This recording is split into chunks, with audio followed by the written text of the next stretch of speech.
NCP নেতা সার্জিস আলম তিনি একটি বক্তব্য দিয়েছেন যে জামাতে ইসলাম সম্পর্কে তিনি একটি কঠোর সমালোচনা করেছেন যে বর্তমানে আওয়ামী লীগ বিভিন্ন জায়গায় মিছিল মিটিং থেকে শুরু করে বিশেষ করে তিনি নোয়াখালীর কথা উল্লেখ করেছেন যে তারা যে শোডাউন এবং মিছিল দিচ্ছে এবং হুঙ্কার দিচ্ছে যে শেখ হাসিনাকে ফিরিয়ে আনবে দেশে, তার বিপক্ষে ছাত্রদল থেকে শুরু করে বিএনপি এনসিপির বিভিন্ন নেতাকর্মী এই বিষয়ে তারা প্রতিবাদ করেছে, অথচ জামাতে ইসলাম এখন পর্যন্ত কোনো প্রতিবাদ করেনি। এই বিষয়টি তিনি তুলে ধরেছেন।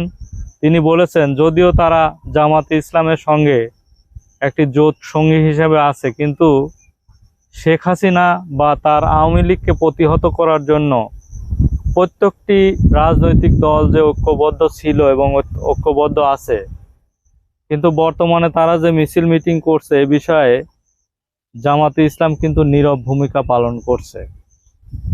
এর কারণ জানতে চেয়েছে আসলে সার্জিস আলম যে কেন এই জামাতে ইসলাম নীরব অবস্থানে রয়েছে, তাদের কোনো ধরনের প্রতিবাদ করছে না।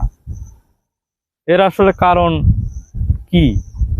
এর কারণ কি স্থানীয় সরকার নির্বাচন, যে আওয়ামী লীগের তাদের ভোট লাগবে, কিন্তু আওয়ামী লীগ ফিরলে এই জামাতে ইসলামকেই আগে নিশ্চিহ্ন করবে, এটি জামাতে ইসলাম কি বুঝতে পারছে, নাকি তারা আবার সেই লুঙ্গির তলে গুপ্তভাবে রাজনীতি করার জন্য আওয়ামী লীগকে প্রশ্রয় দিচ্ছে? এটাই এখন দেশের জনগণের প্রশ্ন।